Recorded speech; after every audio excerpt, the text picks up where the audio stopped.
Last episode हम लोगों ने देखा था। डियाब्लो अपने रास्ते में एक वल्कायरी से मिलता है। वो वल्कायरी डियाब्लो को अपना मास्टर बना लेती है। इन्हीं सब चीजों के चलते डियाब्लो एक रैंक 6 मैच को हरा देता है और उसकी सोल को निकाल कर अपनी आर्मी ऑफ द डेड का हिस्सा बना देता है। कैप्टन में पहुंचने के बाद उसकी मुलाकात होती है सर पेरिल से, जो कि वर्ल्ड के 5 स्ट्रॉन्गेस्ट स्वॉर्ड्समैन में से एक है। देन गॉडेस पेरिल उससे एक फेवर मांगती है। वो उसको डार्क मरीन फॉरेस्ट में जाने को कहती है, क्योंकि वहाँ पर डीमन के कुछ फॉलोअर्स डीमन को समन करना चाहते हैं। अब आगे हम लोग देखते हैं जिमी अपनी मॉम के साथ बैठा होता है और वो उनसे एक सवाल पूछता है कि उसकी मॉम एंड पेरिल का रिलेशनशिप क्या है। वो पहले तो बताने से हेजिटेट करती है, बट देन वो अपनी स्टोरी को बताने लगती है कि जब वो छोटी थी, करीब 7 साल की, तब वो पेरिल से पहली बार मिली थी। देन हम लोग आ जाते हैं उसी के ही पास्ट में, जहाँ पेरिल के फादर मार्कस से बात कर रहे होते हैं कि उनको पेरिल को शॉर्टमैनशिप में आगे बढ़ाने के लिए एक और अच्छा टीचर चाहिए, जो कि उसको अच्छे से ट्रेन कर सके। तभी वहाँ पर शीयर्स आ जाती है और पेरिल को पकड़ के खींचने लगती है। वो कहती है, क्या तुम्हें तितलियाँ पसंद है? पेरिल कहता है, क्या? मार्कस कहता है, ओ मुझे ऐसा लग रहा है कि मेरी छोटी बच्ची तुम्हारे लड़के में इंटरेस्ट ले रही है। बेल का फादर उसको ऑर्डर देता है, जाओ उसके साथ खेलो जाकर। हम लोग देखते हैं शीयर्स को,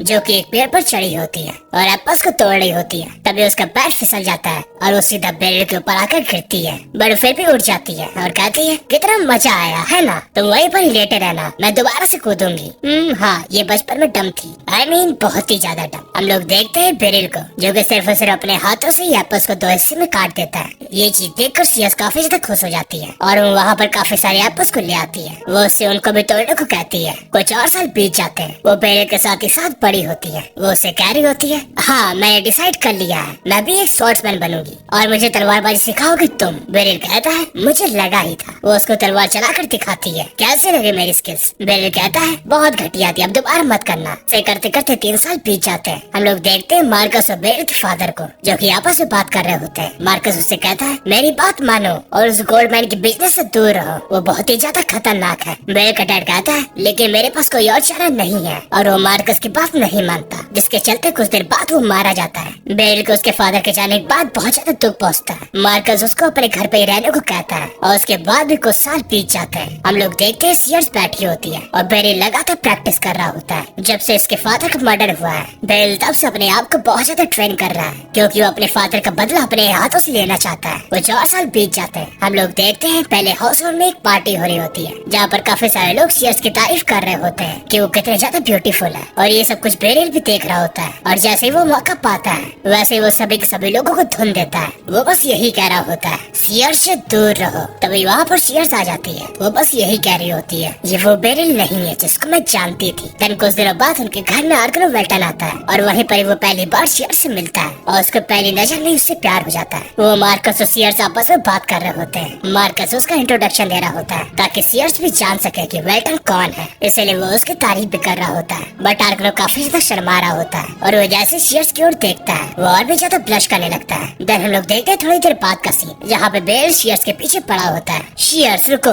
मुझे तुमसे कुछ बात करनी है। शीयर्स उससे बात करने के लिए मना कर देती है। बेरिल कहता है, अच्छा तो तुम उसी कमरे से मिलने जा रही हो है ना? शीयर्स कहती है, अपनी जुबान को लगाम दो, वो वेल्टन हाउस होल्ड का हेड है। बेरिल कहता है, मुझे तो ऐसा लगता था कि तुम भी मुझसे प्यार करती हो, मेरी जिंदगी में तो तुम्हारे अलावा कोई भी नहीं है। शीयर्स कहती है, मैं तो तुम्हें अपना भाई मानती थी, और ऊपर से तुम वो बेरिल नहीं रहे हो जो कि तुम पहले हुआ करते थे। अब तुम मेरी बात तक नहीं सुनते और सिर्फ और सिर्फ मुझे कंट्रोल करने की कोशिश किया करते हो। मैं बहुत ज्यादा सह चुकी हूँ, तो अब मुझसे दूर रहो। बेरिल को गुस्सा आने लगता है और वो शीयर्स को पकड़ लेता है, बट तभी वहाँ पर आर्गनो आ जाता है, जो कि उसी के हाथों को पकड़ लेता है। आर्गनो उससे कहता है, आखिर तुम उसके साथ क्या करना चाहते हो? बेरिल कहता है, तुम इससे दूर रहो। आर्गनो उसका हाथ शीयर्स से दूर कर देता है और कहता है, वो जिससे दूर रहेगा वो होगे तुम, और तुम शीयर्स से माफी भी मांगोगे। तभी बेरिल उसको ड्यूल बैटल के लिए चैलेंज कर देता है। आर्गनो भी उसके चैलेंज को एक्सेप्ट कर लेता है। हम लोग देखते हैं शीयर्स अपने फादर के पास पहुंच जाती है और उनसे आर्गनो और बेरिल की फाइट को रोकने को कहती है। मार्कस कहता है, सच बताओ तो मुझे भी काफी लंबे समय से ये लगता था कि तुम्हारी और बेरिल की शादी हो जाएगी। वो कहती है,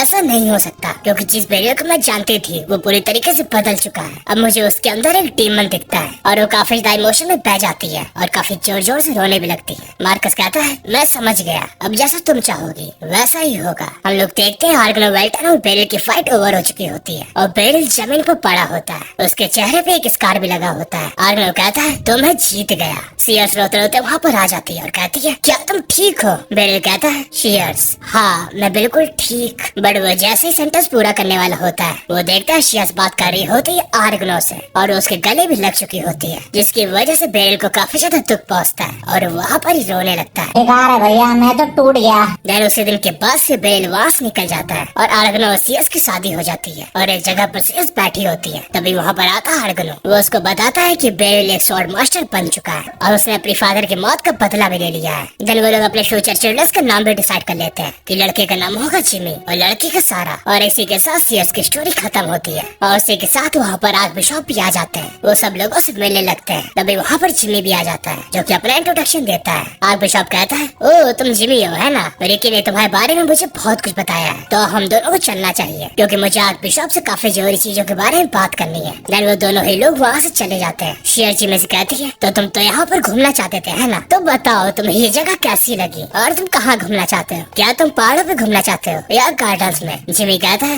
मदर आखिर मरीन फॉरेस्ट कैसी जगह है? एडवाइजर सेबल ने मुझे वहाँ से दूर रहने को कहा है। शेयर जैसे उसके मुँह से मरीन फॉरेस्ट के बारे में सुनती है उसके एक्सप्रेशन चेंज हो जाते हैं। वो कहती है तो क्या तुम यहाँ से बाहर गए थे तभी तो सेबल ने तुमसे ये सब कुछ कहा होगा। जिमी कहता है नहीं नहीं नहीं ऐसा कुछ भी नहीं है। सीयर्स कहती है जो भी हो तुम चाहे बाहर गए या ना गए हो लेकिन तुम आज के बाद यहाँ पर अकेले बाहर नहीं जाओगे। मुझे पता है तुम एक मेज हो लेकिन फिर भी तुम एक बच्चे ही हो। चलो मैं तुम्हें मरीन फॉरेस्ट की लोकेशन के बारे में बता ही देती हूँ। वो एक जगह इशारा करते हुए कहती है तुम वो पेड़ देख रहे हो ना वही है मरीन फॉरेस्ट। जिमी कहता है ये तो देखने में काफी ज्यादा नॉर्मल लग रहा है, आखिर ये डेंजरस कैसे है? सीयर्स कहती है ये पूरी दुनिया की सबसे डेंजरस 6 जगह में से एक है। जिमी सोच रहा होता है ओ तो मेरा मानना सही है, ये जो मरीन फॉरेस्ट है ये वही डार्क फॉरेस्ट है जिसके बारे में पीरो ने मुझको बताया था। उसकी मम जिमी से कहती है तुम वहाँ पर नहीं जाओगे समझे? जिमी कहता है बिल्कुल। वो मन में सोच रहा होता है बिल्कुल से मेरा मतलब ये था कि मैं वहाँ पर बिल्कुल जाऊंगा।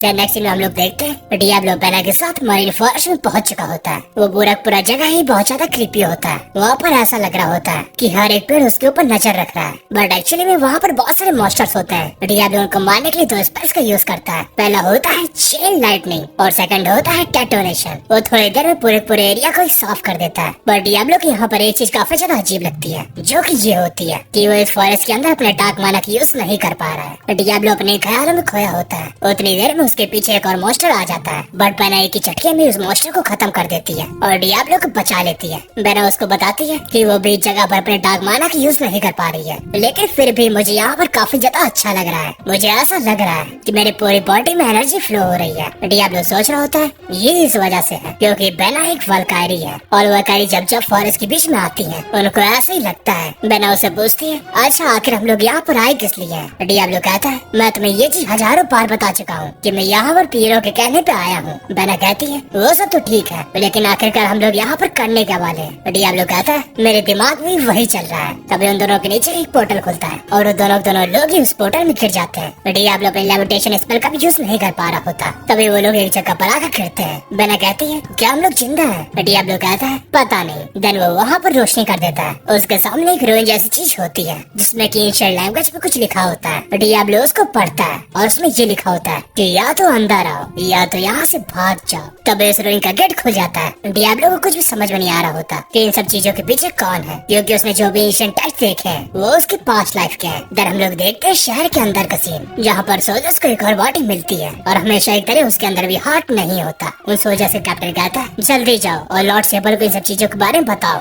वो वहाँ से चला जाता है। कैप्टन उस बॉडी को देखकर कुछ सोच रहा होता है। इस पर्सन की बॉडी को देखकर तो ऐसा लग रहा है कि इसकी मौत कम से कम 4-5 घंटे पहले तो हुई थी और ये बॉडी अभी भी रोड पे पड़ी है उस जगह पर जहाँ पर नॉर्मली सोल्जर्स पेट्रोलिंग करने के लिए आते रहते हैं। लेकिन सवाल ये है कि आखिरकार ये बॉडी किसी को दिखी क्यों नहीं? मुझे तो अब ये चीज पक्का लग रही है कि हम लोगों के बीच में कोई धोखेबाज है। मुझे कार ड्यूटी का शेड्यूल को चेक करना पड़ेगा और वो जैसे ये चीज करने वाला होता है उसके पीछे वही जेरत का बंदा आता है जिसको कि हमने फॉरेस्ट में देखा था और उसके हार्ट में अटैक कर देता है और अपने हाथों से उसके दिल को बाहर निकाल लेता है। हम लोग समझ जाते हैं कि पूरे एप्टन में जो भी डेड बॉडीज मिल रही थी वो इसी बंदे का काम है। तभी वहाँ पर सेबल आ जाता है और कहता है ओ तो मैंने तुम्हें ढूंढ ही लिया। वो बंदा कहता है ओ तो तुम तो पहले हाउस होल्ड का एडवाइजर हो, है ना। तभी से वो in a fraction of a second उसके पीछे आ जाता है और हम लोगों को पता चलता है इतनी देर में उसने उसके ऊपर काफी सारे अटैक भी कर दिए होते हैं, जिसकी वजह से वो बंदा तड़पने लगता है। सेबल कहता है ओ तो तुम इतने में नहीं मरे, इम्प्रेसिव, लेकिन अब तुम इससे बच के दिखाओ। हम लोग देखते हैं वो उसके ऊपर अटैक कर देता है और हम लोगों को दीवार में किसी का खून दिखता है। तभी वापस हम लोग देखते हैं डियाब्लो को, जो कि जेम ऑफ लाइफ की मदद से अपनी पावर्स को रिगेन करने की कोशिश कर रहा होता है और अपनी बॉडी के इंजरीज को हील भी कर रहा होता है। वो बताता है जैसे हम लोग यहाँ पर आए थे, सबसे पहले हम लोगों के सामने एक जाइगेंटिक नाइट आया, हम लोगों ने उसको जैसे ही हराया, हम लोग एक और ट्रैप में फंस गए, लेकिन हम लोग उससे जैसे ही बचे,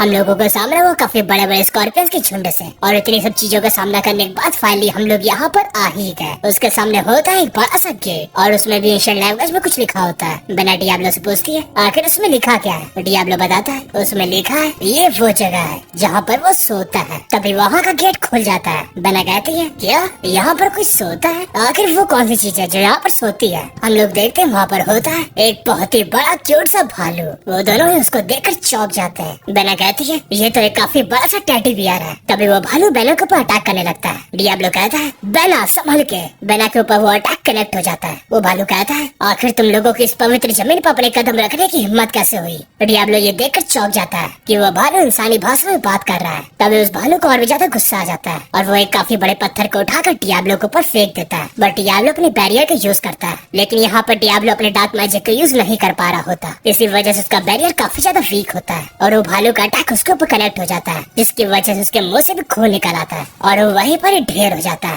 वो कहता है मेरी रिब्स पूरी तरीके से फ्रैक्चर हो गई हैं। अगर मेरे पास जेम ऑफ लाइफ नहीं होती तो मैं अभी तक तो मर चुका होता। तभी बेना उसके पास आके उसको उठाने लगती है। भालू कहता है अब शायद चूजा करने की कोई भी जरूरत नहीं है, क्योंकि मैंने पहले ही तुम्हारी पावर्स के सोर्स को ब्लॉक कर दिया। डियाब्लो कहता है अच्छा इसी वजह से मैं अपने डार्क माना का यूज नहीं कर पा रहा था, लेकिन आखिर तुमने ऐसा किया कैसे। भालू उसके ऊपर अटैक करने लगता है। कहता है मैं नहीं बताऊंगा। उसका अटैक डियाब्लो के ऊपर बढ़ ही रहा होता है, बट उन दोनों के बीच में होती ही जेना। वो कहती है इस बार मास्टर को मैं बचाऊंगी। तभी उन दोनों के पास क्लैश होता है और वहीं पर ही सीन चेंज हो जाता है और हम लोग देखते हैं उस बंदे को जिसको किसी बल ने मारा होता है, या फिर हम लोगों को सिर्फ और सिर्फ ऐसा लग रहा होता है क्योंकि वो बंदा तो जिंदा खड़ा है। वो सेबल से कहता है आखिर तुमने ऐसा क्यों किया। सेबल कहता है क्योंकि तुमने मेरी बात नहीं मानी, मैं फालतू का अटेंशन नहीं चाहता हूँ, इसी वजह से मैंने सोल्जर्स के ऊपर अटैक करने से मना किया था। वो बंदा कहता है लेकिन वो स्वॉर्ड मास्टर यहाँ पर नहीं है, तो हम लोगों को यहाँ पर बिल्कुल भी डरने की जरूरत नहीं है। इस बात को सुनते ही सेबल को काफी ज्यादा गुस्सा आ जाता है और वो उस बंदे के चेहरे पे काफी सारे कट्स मार देता है, जिसकी वजह से वो बंदा उसके घुटनों में आ जाता है। सेबल कहता है मुझे इस और मास्टर से कोई फर्क नहीं पड़ता, बस मैं तुम्हें एक चीज याद दिला रहा था और वो है तुम्हारी औकात। सब कुछ वैसा ही होना चाहिए जैसा कि मेरे फादर का प्लान है। एंड वापस हम लोग देखते हैं रूइंस का सीन, जहाँ पर बेना ने डियाब्लो को बचा लिया होता है। डियाब्लो कहता है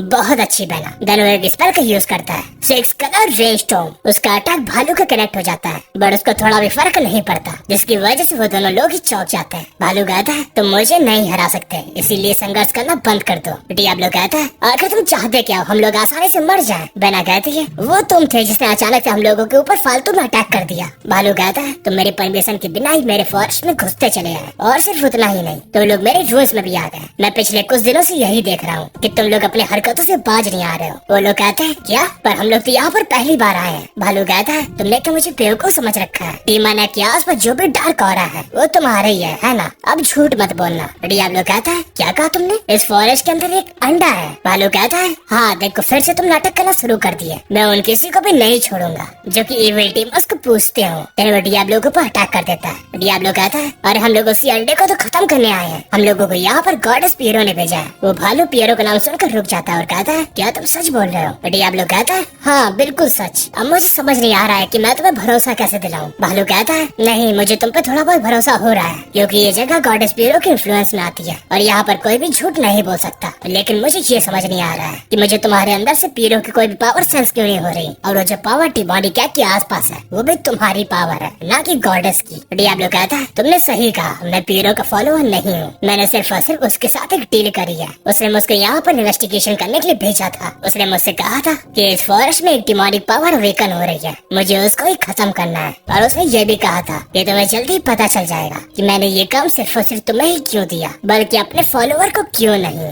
भालू लोगों की बातों पर काफी हद तक भरोसा करने लगता है। बेना उससे कहती है आखिर यहाँ पर चल क्या रहा है, ये फॉरेस्ट इतना अजीब क्यों है। भालू बताता है कि ये सब कुछ सिर्फ और सिर्फ एक ही महीने पहले ही शुरू हुआ था, था जब यहाँ पर एक डेमोनिक एग अपीयर हो गया। मैंने उसको खत्म करने का काफी बार ट्राई किया, लेकिन उसके आसपास एक डार्क ऑरा था जो कि उस एग को प्रोटेक्ट कर रहा था। एक ऐसा ऑरा जो बहुत ही डार्क हो और साथ ही साथ बहुत ही ज्यादा पावरफुल भी। मैंने उसको तोड़ने का काफी बार ट्राई किया, लेकिन फिर चाहे मैं जितनी भी मेहनत कर लूं, वो टूटने का नाम ही नहीं ले रहा था। और फिर जब मैं इन सब चीजों से बहुत ही ज्यादा थक गया तो मैंने इस पूरी जगह से डार्क ऑरा का सोर्स ही बंद कर दिया। डियाब्लो कहता है मुझे भी तुम्हारे अंदर से कोई भी डिवाइन पावर सेंस नहीं हो रही है, तो फिर आखिर तुमने ये किया कैसे? बालू बताता है मैंने इस रूइन का यूज किया, जो कि असलियत में सिर्फ और सिर्फ एक रूइन नहीं है, बल्कि ये एक मैजिकल आर्टिफैक्ट है। डियाब्लो ये बात सुनकर चौंक जाता है। वो उसे पूछता है तो फिर आखिर इस जगह को बनाया किसने, क्योंकि यहाँ पर जगह जगह एंशियंट लैंग्वेज का यूज हुआ है जिसको कि अभी के जमाने में कोई भी नहीं पढ़ सकता। और आखिर इस जगह का पर्पस क्या है? बालू कहता है मुझे इन सब चीजों का आंसर नहीं पता, लेकिन मुझे सिर्फ और सिर्फ एक ही बात पता है कि ये जगह करीब 600 साल पहले बनाई गई थी। डियाब्लो कहता है एक और लास्ट क्वेश्चन, अगर तुमने इस पूरी जगह से डार्क ऑरा के सोर्स को बंद कर दिया है तो फिर तो डेमोनिक के आसपास की शील्ड भी खत्म हो गई होगी, तो तुमने अभी तक उसे तोड़ा क्यों नहीं? और अगर तुमने उसको तोड़ दिया है तो अभी भी डार्क ऑरा का सोर्स बंद क्यों है? भालू कहता है तुमने बिल्कुल सही समझा, मैं उस एग को नहीं तोड़ सका। डियाब्लो कहता है लेकिन ऐसा क्यों? भालू बताता है उस सोर्स को बंद करने के लिए किसी न किसी को रूइन के अंदर रुकना पड़ेगा, और इस जंगल में सिर्फ और सिर्फ मैं ही अकेला था। सो अगर मैं रूइन को कंट्रोल करता तो मैं इससे बाहर नहीं जा सकता हूँ, और जब मैं इससे बाहर ही नहीं जा सकता तो मैं उस एग को तोड़ूंगा कैसे? वेना कहती है अच्छा भालू। भालू कहता है मेरा नाम है थेबरॉन। वो कहती है हाँ जो भी हो थेबरॉन, तुम्हारे पास दिमाग वाग नहीं है क्या? तुमने इतना सब कुछ कर दिया, डार्क ऑरा भी बंद कर दिया, लेकिन फिर भी तुम कुछ नहीं कर पाए। डियाब्लो कहता है क्या तुम भी वेना की पावर्स को देख पा रहे हो? थेबरॉन कहता है क्या तुम वल्गारी की लाइफ फोर्स की ओर इशारा कर रहे हो? डियाब्लो कहता है नहीं, क्या तुम्हें इसके अंदर से भी मेरी तरीके सिमिलर पावर महसूस हो रही है, मतलब कि डार्क ऑरा, क्योंकि उसकी पावर भी यहाँ पर ब्लॉक हो चुकी है। थेबरॉन कहता है नहीं नहीं नहीं, वो सेम नहीं है। डेमोनिक के आसपास जो भी ऑरा था वो तुम्हारा ही था। डियाब्लो को कुछ भी समझ में नहीं आ रहा होता कि उसका ऑरा वहाँ पर क्या कर रहा है, क्योंकि इस पूरी दुनिया में उसके अलावा उसके ऑरा का कोई भी यूज नहीं कर सकता। डियाब्लो उससे कहता है मेरी पावर्स को वापस कर दो, डार्क माना के सोर्स को वापस से खोल दो और हम लोगों को यहाँ से जाने दो। मैं अपनी खुद की आंखों से उस अंडे को देखना चाहता हूँ। थेबरॉन को उसके ऊपर थोड़ा बहुत शक हो रहा होता है। वेना कहती है हाँ मेरे मास्टर की बात मान लो, एक बार उनके पास उनकी पावर्स वापस आ गई तो वो तुरंत ही उस डेमोनिक एग को ठिकाना लगा देंगे। थेबरॉन कहता है ठीक है मैं तुम्हारी पावर्स को वापस करता हूँ। वो तभी एक क्लैप करता है और उसके साथ ही डियाब्लो की पावर्स वापस आ जाती है। डियाब्लो कहता है क्या बात है, मेरी पावर्स वापस आ गई। तभी उसके बॉडी के अंदर से डार्क माना निकलता है जो कि उस पूरी जगह को घेर लेता है। डियाब्लो कहता है कोई भी मुझे कंट्रोल नहीं कर सकता, आखिर तुम्हारी मेरे ऊपर हुक्म चलाने की हिम्मत कैसे हुई? वो उड़ते हुए रूइन की रूफ तक पहुंच जाता है और कहता है क्या बात है, बहुत ही अच्छा। वो उस पूरे रूइन को ही ऑपरेट करने लगता है और कहता है अब इस पूरी जगह को मैं ही कंट्रोल करूंगा। तभी उसको थोड़ी बहुत खून की खांसी भी आती है, जो कि शायद इस वजह से आ रही होती है क्योंकि उसने अपनी पावर्स का ज्यादा यूज कर लिया है। थेबरॉन भी डियाब्लो के ऊपर अटैक कर देता है और कहता है आखिर तुम्हारी हिम्मत कैसे हुई ये सब करने की? डियाब्लो कहता है रुक जाओ, नहीं तो मैं अभी के अभी इस पूरी जगह का सेल्फ डिस्ट्रक्शन मैकेनिज्म ऑन कर दूंगा। थेबरॉन कहता है आखिर ऐसा कैसे हो सकता है, इस जगह का कंट्रोल तो मेरे पास था, तो फिर आखिरकार तुमने उसको मुझसे छीन कैसे लिया, वो भी एक झटके में? डियाब्लो कहता है मैंने सिंपली अपने आप को इस जगह का वाइस एडमिनिस्ट्रेटर सेट कर दिया, क्योंकि मुझे ये चीज बिल्कुल भी बर्दाश्त नहीं है कि एक तुच्छा सा आर्टिफैक्ट मेरी पावर्स को ब्लॉक कर दे। एक्चुअली इस आर्टिफैक्ट ने मेरी पावर को ब्लॉक ही नहीं किया था, क्योंकि मेरी पावर्स गॉड तक की डिवाइन पावर्स को चीर सकती हैं, तो फिर ऐसा करना बिल्कुल ही इम्पॉसिबल है। वो एक लंबा सा एक्सप्लेनेशन देता है कि वो आखिरकार इस जगह पर अपनी पावर्स की यूज क्यों नहीं कर पा रहा था, और हम लोगों को भी उस भालू के तरीके उसका एक्सप्लेनेशन समझ नहीं आता। देन डियाब्लो वेना को पकड़ता है और एक झटके में यहाँ से टेलीपोर्ट हो जाता है और वापस सीन चेंज होता है, जहाँ पर कुछ लोग मार्कस को बता रहे होते हैं कि कैसे उन लोगों को एक ही रात में ही 9 लोगों की डेड बॉडी बरामद हुई। मार्कस कहता है आखिर ऐसा कर कौन सकता है, वैसे सेबल कहाँ है? वो लोग कहते हैं वैसे हम लोगों में से किसी ने भी एडवाइजर सेबल को लास्ट नाइट से नहीं देखा है, और हम लोग देखते हैं सेबल को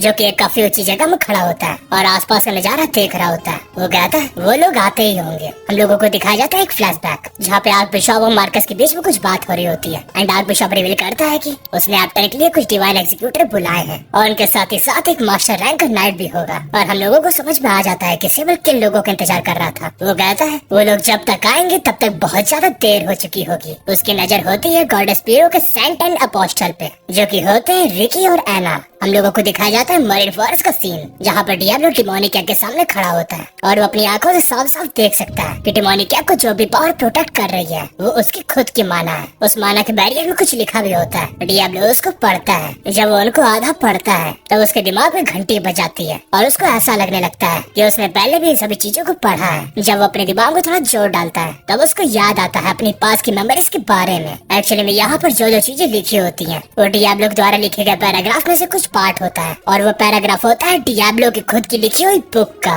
या फिर हम कह सकते हैं ग्रिमोर का। उस ग्रिमोर का नाम होता है लेवाइथन। डियाब्लो कहता है मुझे अपने ऊपर भरोसा नहीं हो रहा है कि मैं ये सब कुछ भूल कैसे सकता हूँ। अब मैं पूरी तरीके से श्योर हूँ कि मेरे पास अभी भी अपनी पास्ट लाइफ के बारे में पूरी मेमोरीज नहीं आई है, क्योंकि मुझे काफी लंबे समय से अननेचुरल कॉजेस के बारे में भी नहीं याद था, बट मुझे सडनली याद आ गया। और यही सेम चीज लेवाइथन पे भी लागू होती है। बेना कहती है क्या हुआ मास्टर, आप काफी ज्यादा सीरियस लग रहे हैं, क्या आपने कुछ डिस्कवर किया है? डियाब्लो कहता है हाँ। वो अपने पास से बेना को एक रिंग निकाल कर देता है। बेना उस रिंग को पहन लेती है। डियाब्लो बताता है ये रिंग एक आर्टिफैक्ट है जिसको कि उसने रोइन से चुराया था। तुम इसको पहनने के बाद अपने मानव को इसके अंदर कंसंट्रेट करो। बेना ऐसा ही करने लगती है। तभी वो रिंग एक वेपन का रूप ले लेती है। बेना को ये वेपन काफी ज्यादा पसंद आता है। डियाब्लो कहता है बहुत बढ़िया, अब उस वेपन को उठाओ और यहाँ की पहरेदारी करना चालू कर दो। देन वो उस बैरियर को अपने हाथों से छूता है और कहता है अपने मास्टर के पास वापस आ जाओ। वो उस मानव को अपने अंदर खींचने लगता है। उसको ये करते हुए दूर से कोई देख लेता है और गुस्से में आकर उसके ऊपर अटैक कर देता है। डियाब्लो बेना को बुलाता है, बेना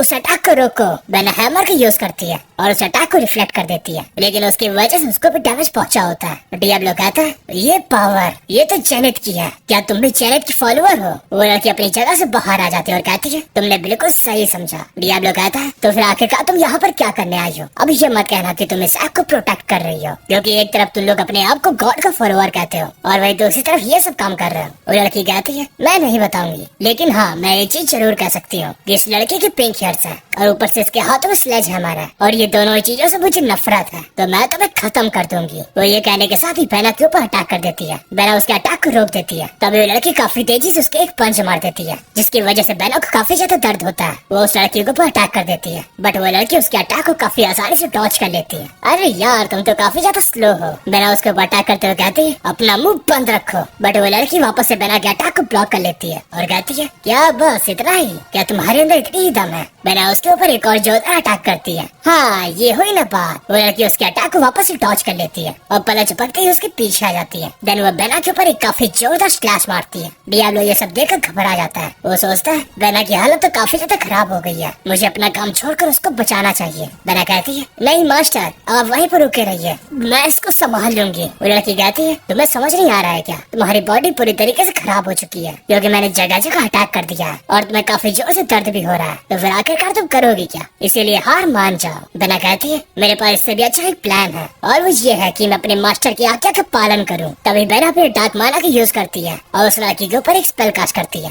कर्स ऑफ पेन रिवर्सल, जिसकी वजह से उसको जितना भी पेन हो रहा होता है वो उस लड़की की बॉडी में ट्रांसफर हो जाता है और साथ ही साथ वो अपने हैमर से उसके ऊपर एक अटैक भी कर देती है, क्योंकि उसके डार्क मैजिक ज्यादा पावरफुल नहीं है और उसका कर्स जल्दी टूट जाएगा। वो लड़की गुस्से अपने स्वॉर्ड को बाहर निकालती है एंड बेना के ऊपर एक काफी जोरदार अटैक थ्रो कर देती है। उसका अटैक काफी ज्यादा पावरफुल होता है, जिसकी वजह से उस फॉरेस्ट में काफी बड़ा सा ब्लास्ट हो जाता है और हम लोग देखते हैं बेना वहीं पर ही ढेर हो जाती है। लेकिन उसके दिमाग में अभी भी एक ही चीज चल रही होती है कि वो किसी भी तरीके से अपने मास्टर को प्रोटेक्ट करे। तो उसकी आंखें बंद होने लगती हैं। वो लड़की कहती है मैं तुम्हें मारूंगी नहीं बच्ची, बल्कि पहले मैं तुम्हारी आंखों के सामने उसको मारूंगी जिसको तुम बचाना चाहती हो। डियाब्लो कहता है क्या कहा तुमने, तुम मुझे मारोगी? वो अपनी पावर को वापस से रिगेन कर चुका होता है और उसके पास अपने ग्रिमोर का वापस से कंट्रोल आ जाता है। वो कहता है लिवाइथन तुम्हारे रास्ते में जो भी आता है तुम उसको खा जाओ, ग्लूटनी। तभी कुछ काफी बड़े से वर्म आ जाते हैं और उस लड़की की बॉडी को डिवोर करने लगते हैं। साथ ही साथ वो जैसे जैसे उसको डिवोर करते जा रहे होते हैं वो एक एनर्जी का अच्छा खासा सोर्स भी डियाब्लो को प्रोवाइड कर रहे होते हैं। डियाब्लो बेना से कहता है तुमने बहुत अच्छा काम किया, मैं तुमसे खुश हूँ। अब मेरे पास मेरे ग्रिमोर की भी पावर आ चुकी है, अब तुम आराम कर सकती हो।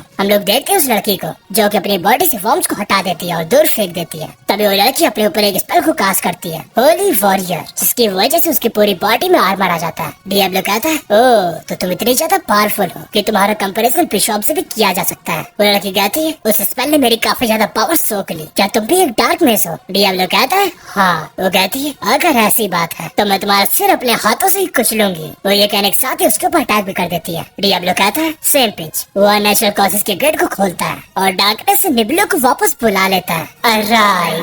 निब्लो तुरंत ही उस गेटवे से बाहर आ जाता है। देखो यार, ये सब देख के मुझे सोलो लेवलिंग की फीलिंग आने लगी है। क्या तुम लोगों को नहीं आई क्या? अरे यार, सिर्फ और सिर्फ 19-20 का ही तो फर्क है। 19-20 का फर्क है। 19-20 का फर्क है। निब्लो जैसे ही आता है वो भी उस लड़की के ऊपर एक अटैक कर देता है। उन दोनों ही लोगों के अटैक काफी ज्यादा पावरफुल होते हैं और वो आपस में क्लैश भी करते हैं। हम लोग देखते हैं टिमोनिक के पास जेनिथ के एक और फॉलोअर आ जाता है। वो एक चीज नोटिस करता है कि टिमोनिक काफी ज्यादा बड़ा हो चुका होता है, लेकिन उसको ये सब कुछ बिल्कुल समझ नहीं आ रहा होता कि वो इतनी जल्दी इतना बड़ा कैसे हो गया। डियाब्लो कहता है क्या बात है, ये है कि इतनी देर से हम लोगों के अटैक की एनर्जी को यूज कर रहा था। वो बंदा चौंक जाता है और कहता है तुम कौन हो? डियाब्लो कहता है तुम्हें ये सब बताने के मेरे पास टाइम नहीं है। वो एक चुटकी बजाता और कहता है इस बेवकूफ को खत्म कर दो। तभी वहाँ पर राइजा आ जाता है और जैसा डियाब्लो ने कहा होता है वो ऐसा ही करता है। वो एक अटैक से उसको चीर के रख देता है, बट तभी उस डिमोनिक एग में कुछ हलचल होती है जिसकी वजह से सभी लोग चौकन्ना हो जाते हैं। उसके अंदर से कुछ टेंटिकल्स भी बाहर आते हैं जो कि राइजा को अटैक कर देते हैं, बट राइजा वहाँ से दूर हट जाता है। वो टेंटिकल जेनेट के फॉलोअर की डेड बॉडी को उठा लेते हैं। राइजा कहता है मास्टर ये सब क्या हो रहा है? डियाब्लो कहता है अब बहुत ज्यादा देर हो चुकी है, उसने इनफ पावर कंज्यूम कर ली है। अब हम लोग डीमन को धरती में पहला कदम रखते हुए देखेंगे। तभी उस अंडे में क्रैक आने लगता है। हम लोग देखते हैं निब्लो उस लड़की की फाइट बराबर चल ही रही होती है। तभी कहीं से एक डेमोनिक और आता है और उन सभी लोगों को घेर लेता है। वो और जहाँ भी जा रहा होता है लोग उसकी वजह से काफी ज्यादा डर रहे होते हैं, यहाँ तक कि अंडर भी कपकपा रहे होते हैं। निब्लो कहता है मास्टर अब यहाँ से भाग जाइए, ये मॉन्स्टर बहुत ज्यादा खतरनाक है। वो लड़की कहती है तुम अपनी चिंता करो। देन वो उसके ऊपर एक अटैक कर देती है, बट निब्लो इस बार उसके अटैक को नहीं रोकता और बस वो यही कह रहा होता है मास्टर अब यहाँ से चले जाइए। हम लोग देखते हैं रिकी को जिसको ये सब चीजें सेंस हो जाती हैं। वो कहता है सब लोग मर जाएंगे, हम लोगों को कुछ ना कुछ तो करना ही होगा। हम लोग उसके चेहरे पे जैसा साफ देख सकते हैं। तभी वहाँ पर कोई आता है जो कि कहता है अपोस्टल आपको यहाँ से भाग जाना चाहिए। रिकी एना को लेकर यहाँ से जाने लगता है। मार्कस के पास भी ये बात पहुँच चुकी होती है कि मरी फॉरेस्ट में कुछ ना कुछ तो बहुत बड़ा हुआ है। मार्कस सारे सोल्जर्स को तैयार होने को कहता है जल्दी आर्मी को रेडी करो, हम लोगों के पास ज्यादा समय नहीं है। तभी वहाँ पर चियर्स आ जाती है जो कि कहती है फादर मुझे जिमी कहीं भी नहीं मिल रहा है, शायद से वो मरी फॉरेस्ट में गया है। हम लोग देखते हैं डियाब्लो को डीमन की प्रेजेंस की वजह से उसके हाथ भी थोड़े बहुत कांप रहे होते हैं, क्योंकि डीमंस की यही इनेट एबिलिटी होती है कि उनके प्रेजेंस में जो भी उनसे कमजोर होता है उसके ऊपर डर हावी होने लगता है। हम लोग देखते हैं एसार्ड और राइजा भी काफी जोर से डर रहे होते हैं। एसार्ड के हाथ में पेना होती है। डियाब्लो सोचा होता है अगर ये मॉन्स्टर पहले अपेयर हुआ होता तो मैं वहीं पर ही खत्म हो जाता, लेकिन अभी मेरे पास मेरा खुद का एक आर्टिफैक्ट है the cell of absolute immunity, इसलिए शायद से मेरे पास एक चांस है। वो एक पोर्टल को खोलता है और कहता है तुम सभी लोग यहाँ से भाग जाओ, उतनी दूर चले जाओ जहाँ से ये डीमन का और अभी तुम्हें सेंस ना कर पाए। तभी वहाँ पर एक आवाज आती है तो क्या तुम मेरा सामना अकेले ही करोगे? अब मुझसे ये मत कहना कि तुम मुझसे लड़ाई करने से पहले ही हार मान गए। मुझे ऐसे ही अचानक से सम्मान होना बिल्कुल भी पसंद नहीं है। देन हम लोगों को उस डीमन की अपीयरेंस दिखती है। उसको देखकर डियाब्लो भी चौंक जाता है और कहता है और डीमन नोबल? डीमन कहता है मुझे लगा नहीं था कि किसी इंसान को डीमन के बारे में इतना कुछ पता होगा। चलो मैं तुम्हारी इसी बात की वजह से खुश हुआ, इसी वजह से मैं तुम्हें अभी नहीं खाऊंगा, मैं तुम्हें थोड़ी देर का जीवन दान देता हूँ। वैसे मेरा नाम है लाटा, मैं अंडरवर्ल्ड का एक बैरॉन हूँ। डियाब्लो सोच रहा होता है एक बैरॉन, इसका मतलब तो ये हुआ ये कम से कम एक मास्टर रैंक पे तो होगा ही। तभी वो डीमन अपना पहला कदम बढ़ाता है। डियाब्लो अपने आर्टिफैक्ट को एक्टिव कर लेता है जिसकी वजह से उसके ऊपर जो भी डीमन का ऑरा पड़ रहा होता है उसका प्रेशर काफी हद तक दब जाता है। डीमन कहता है ओ तुम्हारा ब्रेसलेट तो काफी ज्यादा अच्छा है, चलो जल्दी से वो मुझको दे दो और मैं बदले में तुमको बिना दर्द की मौत दूंगा। डियाब्लो से कहता है भाग बाहर में जा। डीमन अपनी पावर चार्ज करते हुए कहता है अगर ऐसी बात है तो तुम अपनी पूरी पावर का यूज करना, चलो देखते हैं तुम कितनी देर तक जिंदा रहोगे।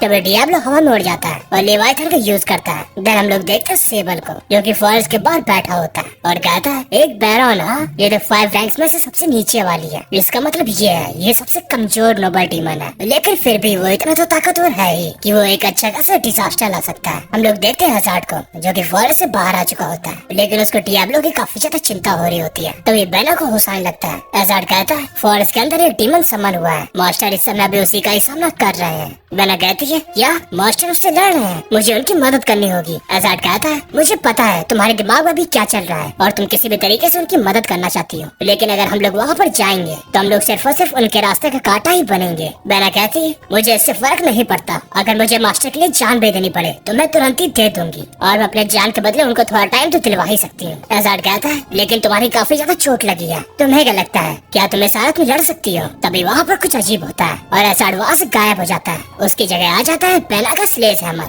और उसी के साथ ही साथ फॉरेस्ट में एक बहुत बड़ा सा ब्लास्ट भी होता है। बेला कहती है मेरे साथ जो अनडेड था वो अचानक से गायब हो गया और भी मास्टर के डायरेक्शन से एक ब्लास्ट भी हुआ है। क्या इसका मतलब कि मास्टर? देन उसको सारे डियाब्लो के एहसान याद आने लगते हैं एंड वो गुस्से में आते हुए कहती है नहीं मास्टर। तभी उसके स्लेज हैमर से आवाज आती है फैसिनेटिंग। बेला चौंक के उसकी तरफ देखने लगती है। हैमर कहता है देखो हालांकि तुम छोटी हो लेकिन फिर भी तुम्हारे रगों में वल्कायरी का खून दौड़ रहा है और तुम्हें अपनी पूरी पोटेंशियल का अभी तक एहसास नहीं हुआ है, लेकिन फिर भी आज मैं तुम्हें अपनी पावर का यूज करने दूंगा। तभी उस हैमर को काफी सारे क्रैक्स आने लगते हैं और वहाँ पे रोशनी फैल जाती है। हैमर कहता है मैंने जो भी कहा है उसको अच्छे से ध्यान रखना। मेरा नाम है फिलियन, मुझे दुनिया के सबसे महान ब्लैक स्मिथ ने बनाया था, वो भी तुम्हारी रानी के लिए यानी कि वल्कायरी क्वीन के लिए। मुझे अपने हाथों में उठाओ और बस देखते जाओ कि होता है क्या। सीन स्विच होता है डियाब्लो पे। डियाब्लो लगातार जमीन पर गिर रहा होता है क्योंकि उसका माना पूरी तरीके से खत्म हो चुका होता है। इसी वजह से वो लेविटेटिंग स्पेल का यूज नहीं कर पा रहा होता। उसके बाद जो भी बची कुछ एनर्जी बची होती है वो सिर्फ होती है जेम ऑफ लाइफ की वजह से। वो धीरे धीरे अनकॉन्शियस भी हो रहा होता है बट इससे पहले कि वो जमीन पर गिरता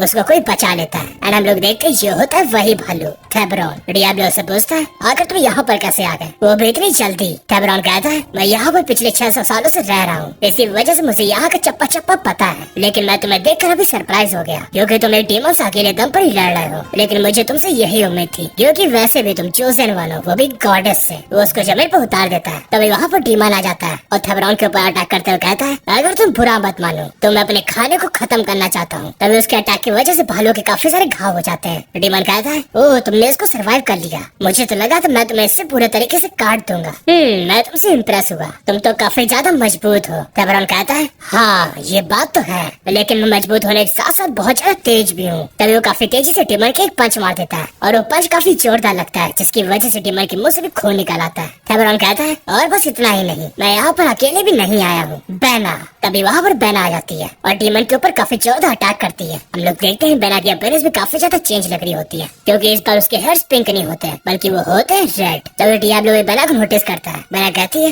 मास्टर मैं आपकी मदद करने के लिए यहाँ पर आ ही गई। थेब्रॉन कहता है बातचीत करने के लिए हमारे पास बिल्कुल भी टाइम नहीं है। तभी वो डीमन की ओर जाने लगता है बट डीमन एक बीम फायर करता है जिसकी वजह से थेब्रॉन की हालत बहुत ज्यादा खराब हो जाती है। तभी सीन चेंज होता है। हम लोग देखते हैं मार्कस की आर्मी को। डीमन का ऑरा पूरे फॉरेस्ट में फैल चुका होता है जिसकी वजह से मार्कस की आर्मी के जितने भी आर्म सोल्जर्स होते हैं उनको सांस लेने तक में दिक्कत हो रही होती है। मार्कस के लीडर कहता है सर मार्कस हम लोगों को पियरो के पेस का आने का इंतजार करना चाहिए ताकि वो हम लोगों को बफ दे सके और ब्लेसिंग दे सके जिसकी वजह से हम लोग आगे जाने के लिए कोशिश कर पाए। हम लोग देखते हैं सभी के सभी लोग पूरे तरीके से दहशत में होते हैं। केवल फेयर नाइट का ही ग्रुप एक लौता ग्रुप होता है जो कि वहाँ पर सीना तान के खड़ा होता है। तभी वहाँ पर अचानक से एक पेपर उड़कर आ जाता है और उस पेपर के आसपास ग्रीन कलर का माना होता है। मार्कस उस पेपर को उठा लेता है। तभी हम लोग देखते हैं कोई चीज काफी तेजी से जंगल में भागते हुए जा रही होती है लेकिन हम लोगों को समझ नहीं आता कि वो चीज क्या है। हम लोग देखते हैं उसी चीज के थोड़ी देर पर वही लड़की भाग रही होती है जो कि थोड़े टाइम पहले डियाब्लो से फाइट कर रही थी। वो लगातार जंगल की ओर भागती जा रही होती है। वो बहुत ज्यादा खुश होती है क्योंकि उसने अपना मिशन पूरा कर दिया और वो एक डीमन को समर करने में कामयाब हो गई।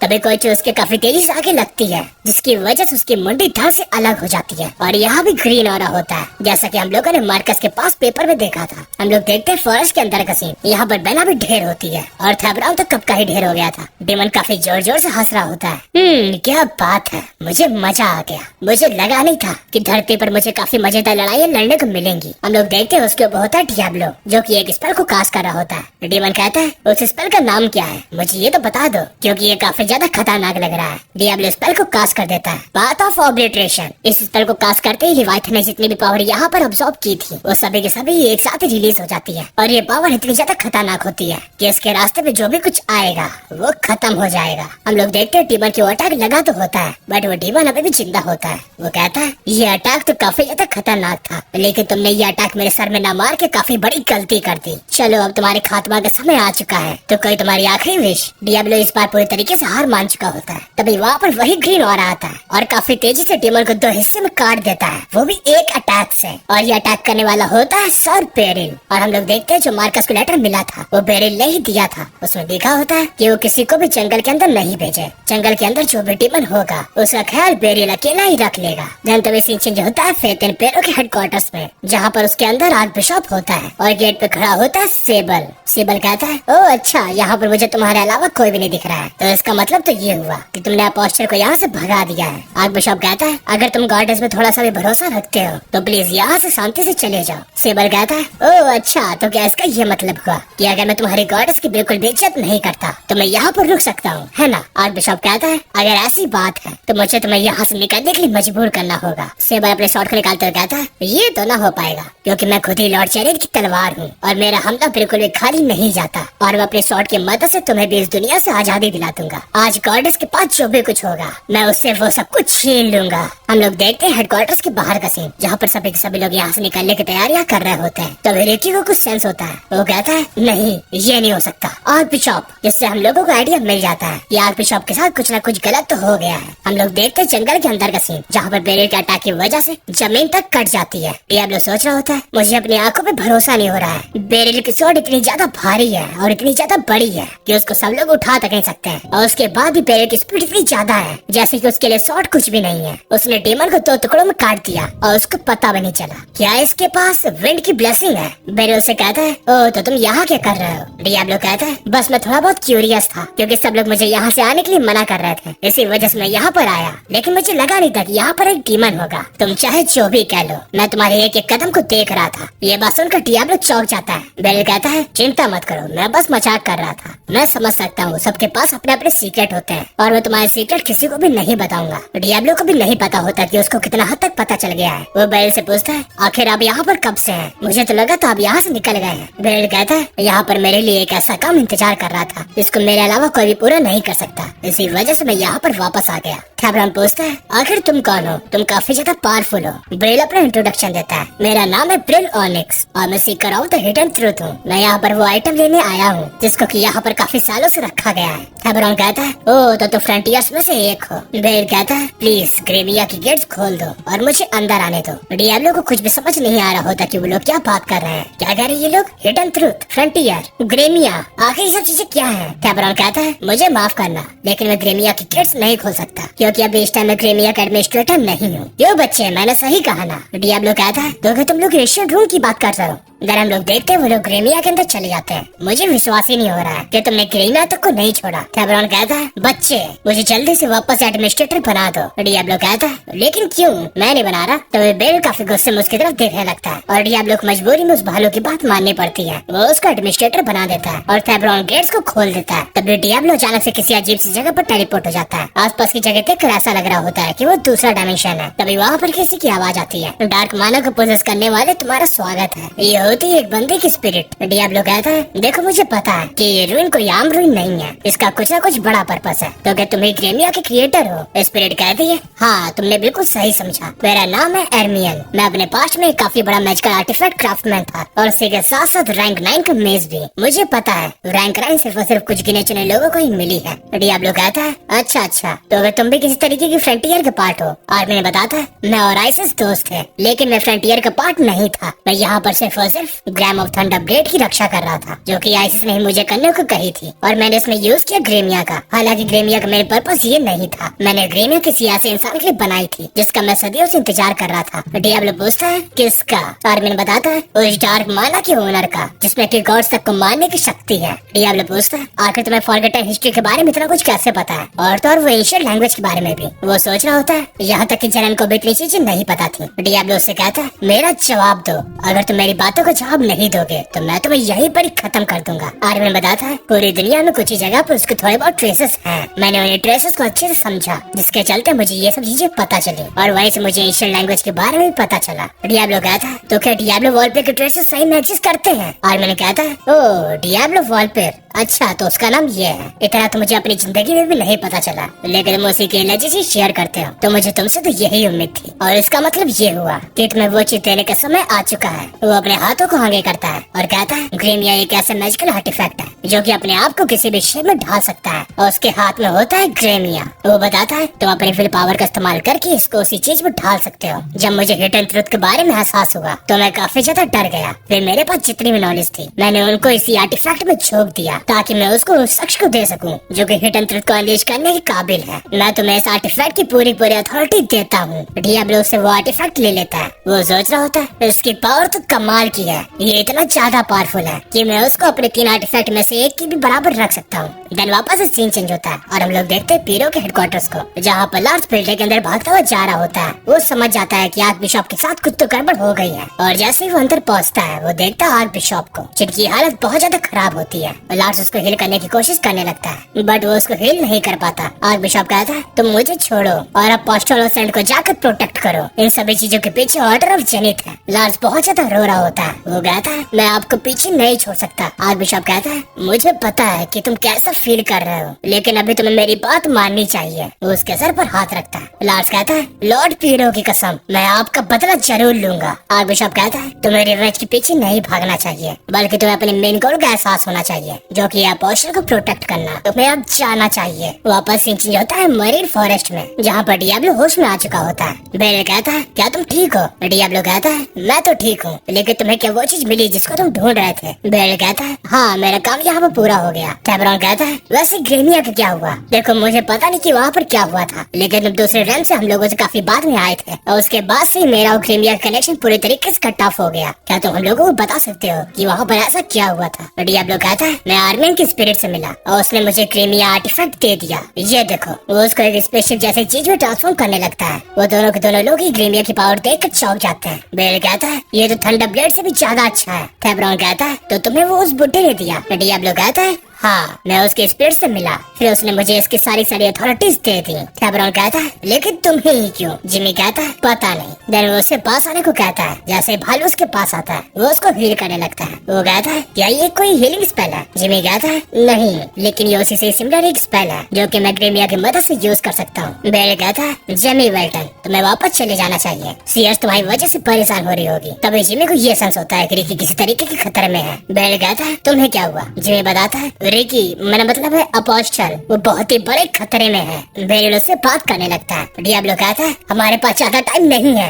हम लोगों को जल्दी करना होगा। तभी बेरिल उसको उठाता है और अपने कंधे पर डाल देता है। मुझे बताओ कि मुझे किस डायरेक्शन में जाना चाहिए? जिमी बताता है south east. Then Beryl Jimmy को लेकर वहाँ से निकल जाता है। टेबरॉन कहता है ओह ये तो काफी जल्दी निकल गए, मैं तो उनको बाय भी नहीं कर पाया, लेकिन अब मेरा काम भी यहाँ पर पूरा हुआ। अब मुझे भी अपने होमलैंड में चले जाना चाहिए। तभी हम लोग देखते हैं बेला वहीं पर ही छूट गई होती है और वो कोई अंडर तो है नहीं कि वापस से टेलीपोर्ट हो जाए। तो पता नहीं ये वापस से घर कैसे जाएगी। देन हम लोग देखते हैं मार्कस की आर्मी को, जहाँ पर उन सबको भी एहसास हो चुका होता है कि डीमन का खात्मा हो गया है। तभी उनके पास कोई भागते भागते आता है और बताता है कि डीमन के फॉलोअर्स कैप्टन के अंदर ऐसी तैसी कर रहे हैं, उनको जो भी दिख रहा है वो उनको मार दे रहे हैं। लेकिन जो हम लोगों के गार्ड्स थे उन्होंने उनमें से काफी लोगों को मार दिया, लेकिन फिर भी कुछ लोगों ने अपना भेष बदल दिया और अब उन सिटीजन में अंतर करना बिल्कुल नामुमकिन है। मार्कस ये सुनकर चौंक जाता है और कहता है ये शायद से मेरी गलती है, मैंने डीमन के वर्शिपर्स को काफी ज्यादा अंडर एस्टिमेट कर लिया था। तभी वो बंदा उसको एक और न्यूज बताता है कि आर्क बिशॉप का मर्डर हो चुका है। इसको सुनते ही सभी लोग चौंक जाते हैं और उनका चौंकना यहीं पर ही नहीं रुका होता, क्योंकि वो बंदा एक और चीज का खुलासा करता है कि जब आर्क बिशॉप की डेथ हुई थी तो वहाँ पर कुछ लोगों ने सेबल को भी देखा था, वही सेबल जिसको कि मार्कस ने अपना एडवाइजर बना दिया था। तभी से शिफ्ट होता है सेबल पे, जिसने कि काफी सारे पेड़ों के फॉलोअर्स को मार दिया होता है और अभी उसका सामना कर रहा होता है लार्स।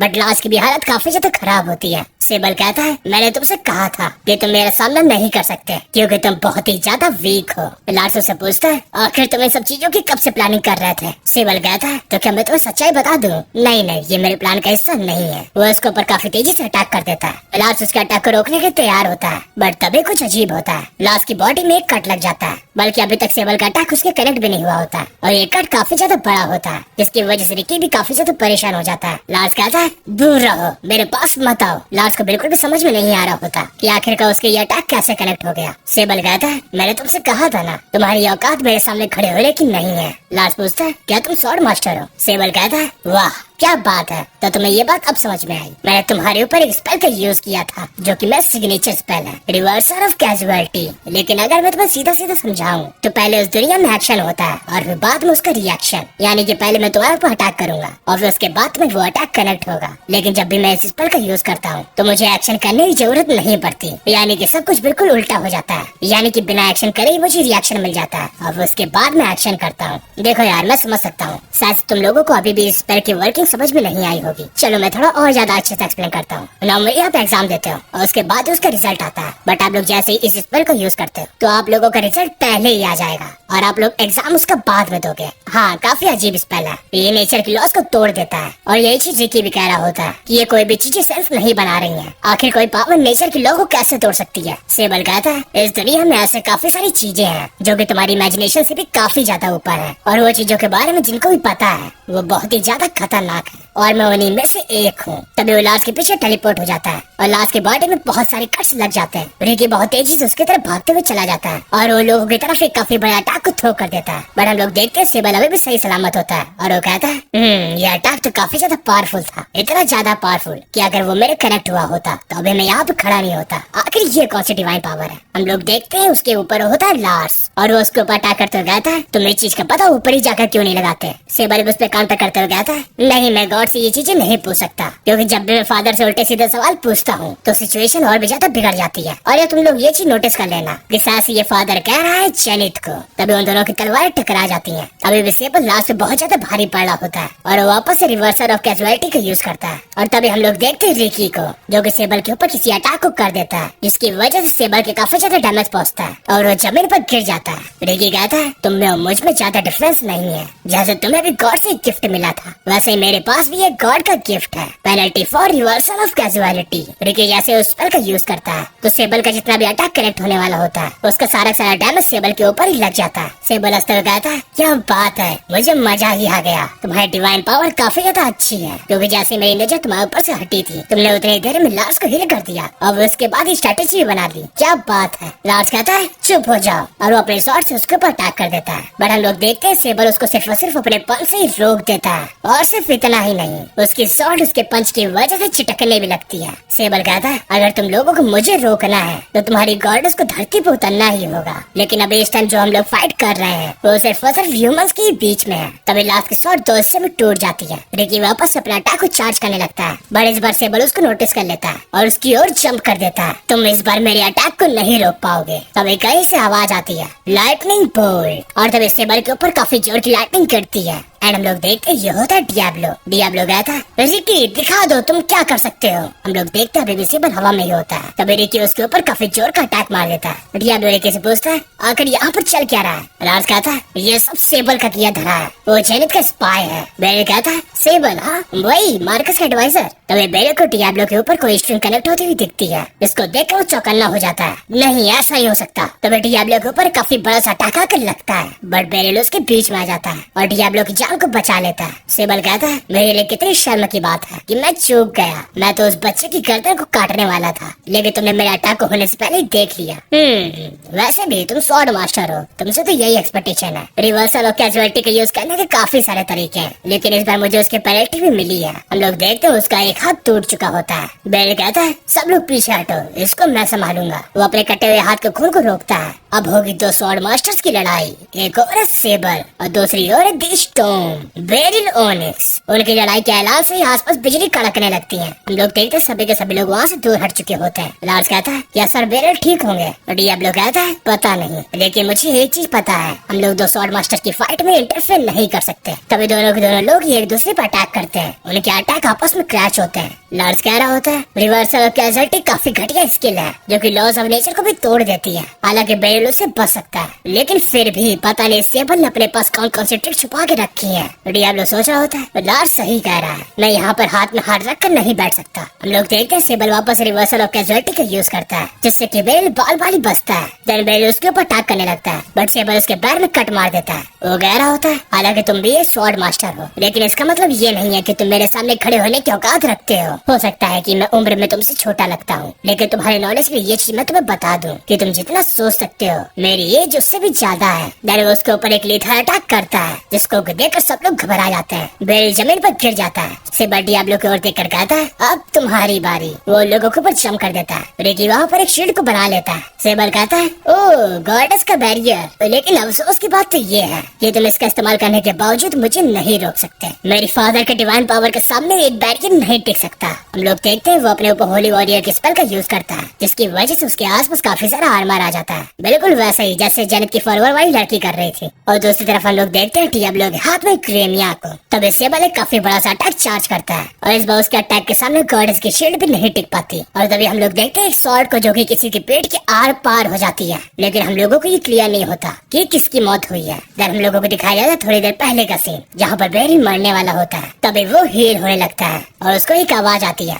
ये एक हीलिंग स्पेल नहीं है लेकिन उससे सिमिलर है। एंड हम लोग देखते हैं ये होता है डियाब्लो, जो कि बेरिल से कहता है अगर ऐसे ही चलता रहा तो हम सभी लोग मर जाएंगे, अब सब कुछ आप ही के ऊपर है। एंड हम लोग देखते हैं प्रेजेंट का सीन जहाँ पर हम लोग समझ जाते हैं कि आखिरकार शॉट किसके आर पार हुई थी। वो था सेबल और अटैक करने वाला होता है बेरिल। सेबल कहता है कैसे? बेरिल कहता है अगर तुम्हें जानना है तो फिर ये सवाल मुझसे नहीं उस छोटे बच्चे से पूछो। जैसे सेबल आगे देखता है उसको देखते हैं दो बड़े बड़े कैनन्स। डियाब्लो कहता है रिलीज। तभी उसमें से दो बहुत बड़ी सी बीम्स निकलती हैं। सेबल उसके अटैक को चीरते हुए आगे बढ़ने की कोशिश कर रहा होता है बट उसको कुछ न कुछ अजीब सेंस हो रहा होता है। डियाब्लो कहता है चौंकने वाली बात नहीं है, ये वही पावर है जिसको कि तुम जैसे गॉड की चीजों को मारने के लिए ही बनाया गया है। सेबल की डिवाइन पावर भी खत्म होने लगती है और तभी धुआं छटता है। हम लोग देखते हैं बेरिल को जो कि जमीन पर गिरा होता है और बाकी सब लोग भी ठीक होते हैं। तभी लास्ट कहता है जिमी कहाँ है और हम लोग देखते हैं सेबल को जो कि जिमी के ऊपर खड़ा होता है। हालांकि उसकी हालत बहुत ज्यादा खराब होती है लेकिन अभी भी वो जिंदा होता है।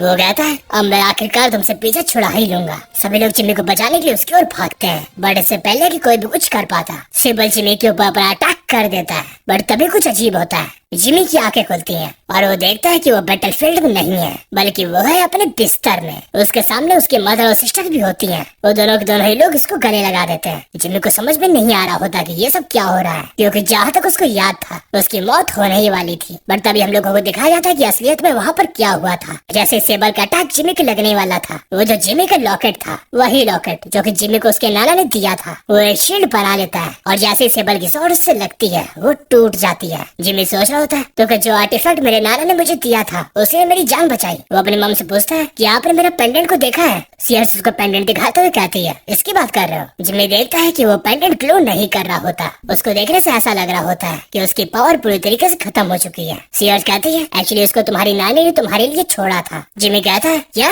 नानी ने? लेकिन वो तो शायद से मेरे पैदा होने से पहले ही मर गई थी। सीयर्स कहती है हाँ तुमने सही कहा, लेकिन उनके पास फ्यूचर को देखने की पावर थी। देन सीन शिफ्ट होता है एप्टन से 6000 माइल्स दूर एक डेजर्ट में जिसका नाम होता है ब्रियन और ये साउदर्न कॉन्टिनेंट का पार्ट है। हम लोग देखते हैं वहाँ पर सेबल गिरा पड़ा होता है। उसको समझ में नहीं आ रहा होता कि उसके साथ अभी क्या हुआ था क्योंकि अभी वो 1 सेकंड पहले नॉर्दर्न कॉन्टिनेंट में था और वो एक झटके में ही अर्थ के पूरे अपोजिट साइड में कैसे टेलीपोर्ट हो गया। और आखिरकार वो किस औरत की आवाज थी? उसको एक आवाज सुनाई दी होती है जो कि कहती है मेरे बच्चे को अब और हर्ट मत करो, मैं तुम्हें यहाँ से बहुत ही ज्यादा दूर भेजने वाली हूँ। उसको एक औरत भी दिखती है, वो गहरी होती है इससे फर्क नहीं पड़ता कि तुम कितने ज्यादा पावरफुल हो लेकिन तुम फर्स्ट टेलीपोर्टेशन को रेजिस्ट नहीं कर सकते और मैंने इस वक्त का प्राइस पहले ही चुका दिया था। सेबल कहता है और सबसे बड़ी बात तो ये है कि मैं उस जगह पर आ गया जिस पर कि वो कमीना राज करता है। इससे पहले कि उसे मेरे बारे में पता चल जाए मुझे यहाँ से निकलना होगा। तभी वहाँ पर किसी की आवाज आती है, मैंने सोचा नहीं था कि तुम मुझे यहाँ पर मिल जाओगे क्लियन। हम लोग देखते थोड़ी दूर बड़ी पहाड़ पे कुछ लोग चढ़े होते हैं। उस बंदे को देखकर सेबल भी चौंक जाता है और कहता है ब्लेजर।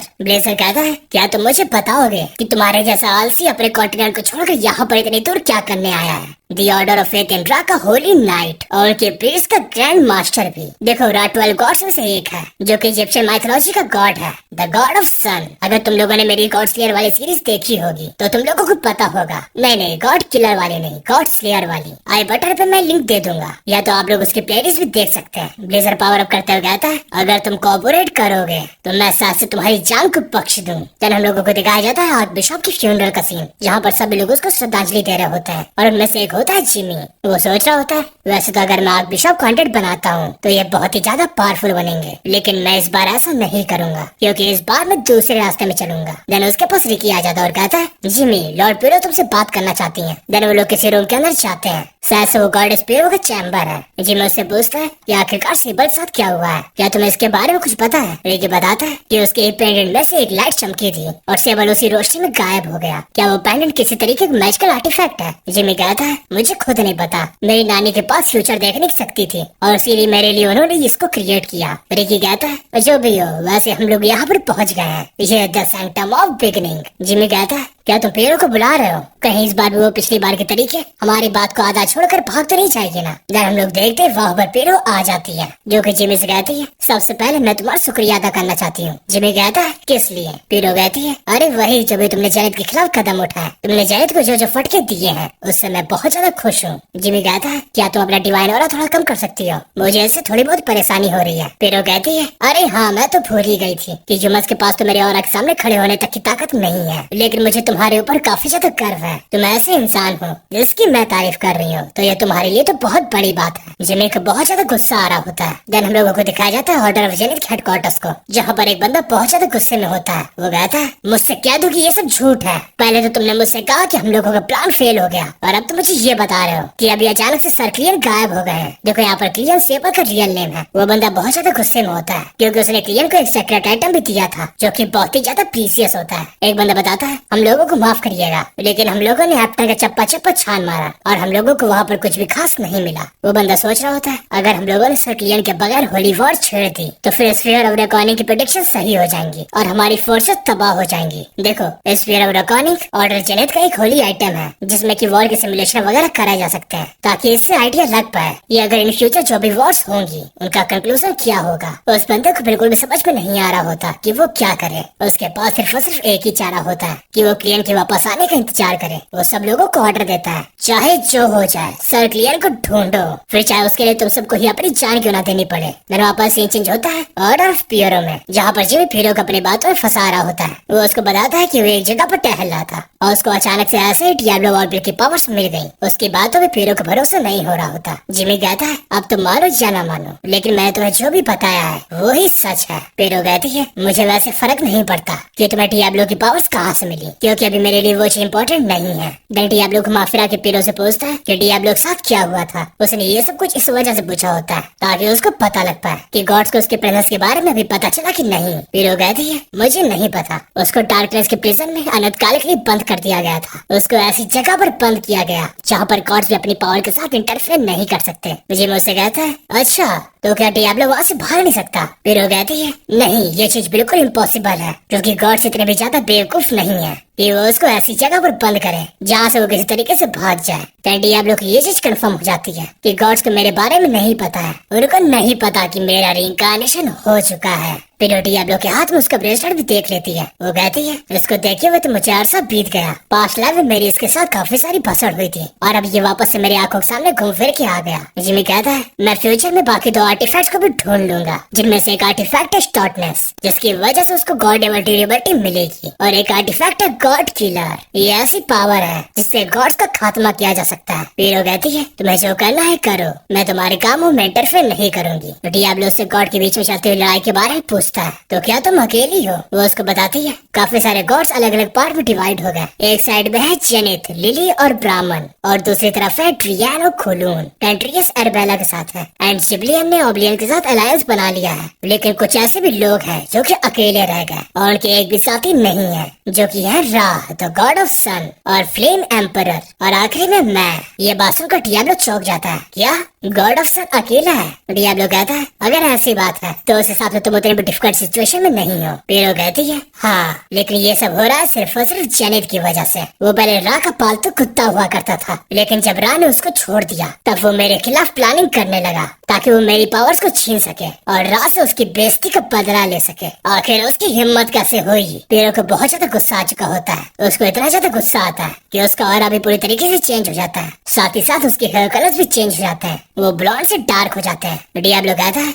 अच्छा तो ये बात है, इसी वजह से मेरे डार्क मैच होने के बावजूद भी तुमने मेरी मदद ली। पियरो कहती है तुम्हारा जो डार्क माना है वो बाकी लोगों जैसा नहीं है, वो बहुत ही ज्यादा प्योर है, या मैं कहूँ वो माना का प्योरेस्ट फॉर्म है। डियाब्लो कहता है लेकिन मैंने तो डियाब्लो वॉलपेपर के रास्ते में चलने की कसम खा ली है। पियरो कहती है अच्छा तो तुम्हारे कहने का मतलब ये है कि मैं 12 गॉड्स में से एक हूँ, इसी वजह से तुम मेरे साथ अलायंस नहीं बना सकते। डियाब्लो कहता है मैं बस ये कह रहा हूँ कि आखिरकार मैं तुम्हारे ऊपर इतनी आसानी से भरोसा कैसे करूँ। पियरो कहती है मैं समझ गई, लेकिन कैसा होगा जब मैं बदले में तुम्हें कुछ दूँ। डियाब्लो कहता है तुम मुझे क्या दे सकती हो? वो कहती है अपने उल्टा हाथ चेक करो, मैंने तुम्हें प्रॉमिस का साइन दे दिया है। वो देखता है उसके हाथ में होता है एक साइन, और वो थोड़ा टाइम बीत जाता है। हम लोग देखते हैं उसके सामने डिवाइन एग्जीक्यूटर सर झुका रहे होता है, क्योंकि उस साइन की वजह से डियाब्लो एक सेंट बन गया है। देन वो लोग जिमी को पहले हाउस होल्ड में छोड़ देते हैं। जाते जाते डिवाइन एग्जीक्यूटर उसे कहता है, अगर आप उस टाइम आगे नहीं आते तो चरित की चूची हम लोगों को खत्म कर देते हैं और वहाँ पर कोई भी नहीं बचता। इसलिए मैं आपका काफी बड़ा आभारी हूँ। जिमी की मॉम काफी ज्यादा गुस्सा होने लगती है, क्योंकि उसे जिमी की काफी ज्यादा फिक्र हो रही थी और वो जिमी को लड़ाई दंगे से दूर रखना चाहती थी। जिमी कहता है, मॉम आप परेशान मत होइए,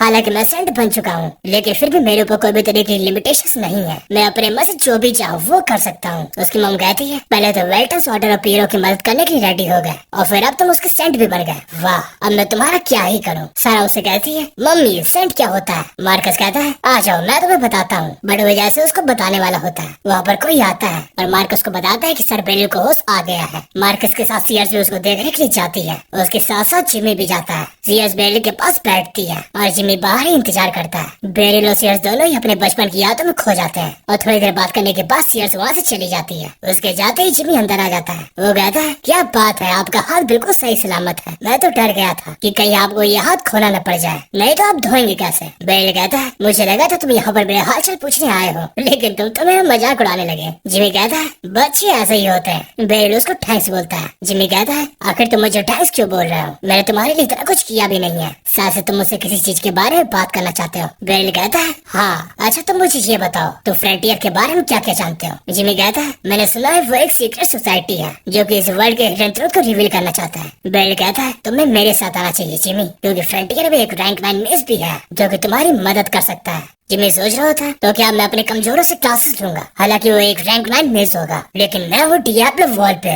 वो उसे साफ साफ ही मना कर देता है। ये सुनकर बेरिल बहुत ज्यादा चौंक जाता है। क्या तुम सच में श्योर हो? ये मौके बार बार नहीं मिलते। मैं एक रैंक 9 मेस की बात कर रहा हूँ, तुम एक बार और सोच लो। जिमी कहता है, हाँ मुझे पता है रैंक 9 मेस होना एक बहुत ही ज्यादा बड़ी बात है, लेकिन अगर मैं सच बोलूँ तो मुझे पता है मैं वहाँ पर अपने दम पर काफी आसानी से पहुँच सकता हूँ। मुझे अपने ऊपर इतना भरोसा तो है ही, लेकिन हाँ मैं वापस जरूर आऊंगा और मैं आईसी से भी मिलना चाहता हूँ, जो भी तुम लोगों जैसे पावरफुल ग्रुप का एक लीडर है। बेरिल कहता है, तुम जब भी चाहोगे मैं आईसी से तुम्हें मिलवा दूंगा। वो एक काफी अच्छी इंसान है, जिससे हम लोगों को पता चलता है आईसी से एक लड़की है। जब जिमी वहाँ से चला जाता है, वहाँ पर हम लोग देखते हैं बेना को, जो कि बहुत ही ज्यादा रो रही होती है और कह रही होती है, मास्टर आप मेरे साथ ऐसा कैसे कर सकते हैं? आपने मुझे वहाँ पर अकेले छोड़ दिया। जिमी कहता है, नहीं नहीं नहीं, मैं तो बस तुम्हें आराम करने दे रहा था। बेना कहती है, नहीं आप मेरे बारे में भूल गए थे, मैंने सही गाना। जिमी फ्रस्ट्रेट होते हुए कहता है, नहीं नहीं, और वो ये चीज नोटिस करता है कि बेना के पास जो भी मैजिकल आर्टिफैक्ट था अब वो एक स्कार्फ में बदल गया है। बेना कहती है, आपको पता भी है कि मैं यहाँ पर कितने दूर से चल कर आई हूँ? जिमी कहता है, लेकिन तुम तो लास्ट टाइम उड़ रही थी ना, तो मुझे लगा तुम उड़ सकती हो। तभी वहाँ पर उस लेज़र आ जाता है और कहता है, बेना ने अपनी पावर सिर्फ और सिर्फ थोड़े टाइम के लिए अवेकन की थी और उसके लिए मैंने उसकी मदद भी की थी, इसी वजह से तुम्हें बेना और मेरा एहसान मानना चाहिए। जिमी उसको पकड़ते हुए कहता है, आखिर इस चीज को हो क्या गया है? क्या इसमें किसी की आत्मा चली गई है? जिमी कहता है, तो जैसा कि इस घमंडी हथौड़े ने मुझे बताया, मैं थोड़ा बहुत समझ चुका हूँ कि तुम्हारे साथ क्या हुआ था। वो सिर्फ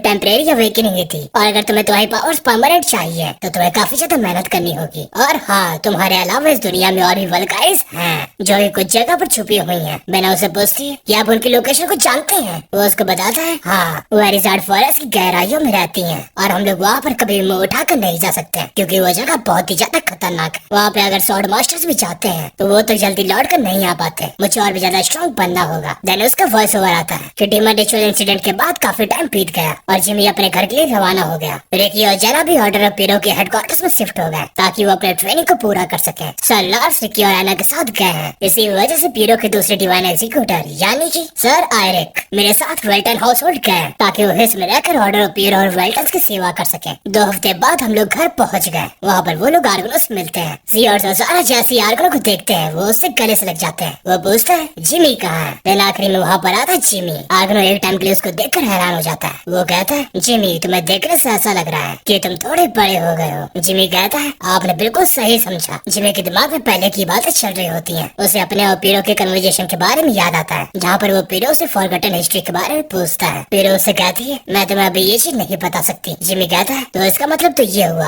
आप मुझे फ्यूचर में ये चीज बता सकती हैं। पीरो उसको बताती है कि ये जितना भी हिडन ट्रूथ है ये कीवर्ड से लिंक्ड है और अगर कोई भी हिडन ट्रूथ के बारे में जान जाए तो सारे 12 गॉड्स को उसी समय उसके बारे में पता चल जाएगा और जैसे ही गॉड्स को इस चीज के बारे में पता चलेगा कि उनका सच कोई जान चुका है, तो उसको खत्म करने के लिए बिल्कुल भी देर नहीं लगाएंगे। वो उसको मारने के लिए किसी न किसी को तो भेजेंगे ही। जिमी कहता है हाँ, जैसे ब्राह्मण ने किया था। पीरो कहती है हाँ, तुमने बिल्कुल सही कहा। तो तुम मुझे बताओ, क्या तुम उनका सामना कर पाओगे? क्या तुम्हारे अंदर अभी इतनी ताकत है? जिमी कहता है वो सही कह रही थी, मुझे अपनी स्ट्रेटेजी को और भी ज्यादा बदलना पड़ेगा। देन हम लोग देखते हैं नेक्स्ट का सीन, जहाँ पर आर्गनो वेल्टन अपने स्टूडेंट्स को तलवारबाजी सिखा रहे होते हैं और वहाँ पर जिमी भी आ जाता है। वो आर्गनो से कहता है क्या मैं आपसे कुछ मांग सकता हूँ? आर्गनो कहता है मांगो। जिमी कहता है मुझे तलवारबाजी सीखनी है।